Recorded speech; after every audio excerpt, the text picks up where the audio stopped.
కొండా సురేఖ గారు సమంతకి అపాలజీ చెప్పడం అనేది అంతకన్నా స్టూపిడిటీ అయితే నేను చూడలేదు. ఫస్ట్ ఆఫ్ ఆల్ సమంతని ఎక్కడ అవమానించారు?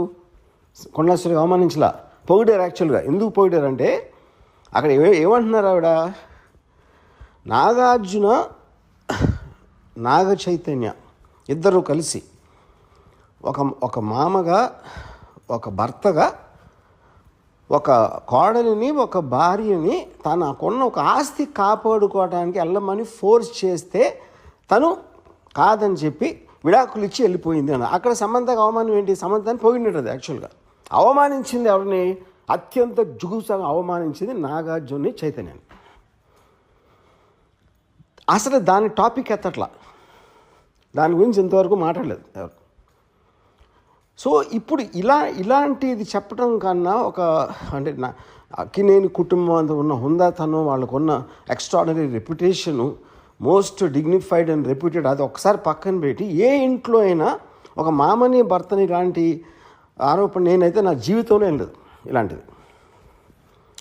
ఇది చాలా సీరియస్గా తీసుకుని నా రిక్వెస్ట్ నాగార్జునకి, చైతన్యకి ఇలా వదిలేయకుండా, మళ్ళీ ఇలాంటివి జరగకుండా ఇండస్ట్రీ అందరి కోసం, ప్రజలందరి కోసం కూడా సీరియస్గా తీసుకుని మర్చిపోలేని గుణపాఠం నేర్పించాలి. దీనికి తప్పిస్తే మన దగ్గర వేరే మార్గం లేదు. ఇలాంటిది మళ్ళీ జరగకుండా చూడాలి. కొండా సురేఖ గారు సమంతకి అపాలజీ చెప్పడం అనేది అంతకన్నా స్టూపిడిటీ అయితే నేను చూడలేదు. ఫస్ట్ ఆఫ్ ఆల్ సమంతని ఎక్కడ అవమానించారు? కొండా సురేఖ అవమానించలా, పొగిడారు. యాక్చువల్గా ఎందుకు పొగిడారంటే అక్కడ ఏమంటున్నారు ఆవిడ, నాగార్జున నాగ చైతన్య ఇద్దరు కలిసి ఒక మామగా, ఒక భర్తగా, ఒక కోడలిని, ఒక భార్యని తనకున్న ఒక ఆస్తి కాపాడుకోవడానికి వెళ్ళమని ఫోర్స్ చేస్తే తను కాదని చెప్పి విడాకులు ఇచ్చి వెళ్ళిపోయింది అని. అక్కడ సమంతకు అవమానం ఏంటి? సమంతని పొగిడినది. యాక్చువల్గా అవమానించింది ఎవరిని? అత్యంత జుగుప్సగా అవమానించింది నాగార్జున చైతన్యాన్ని.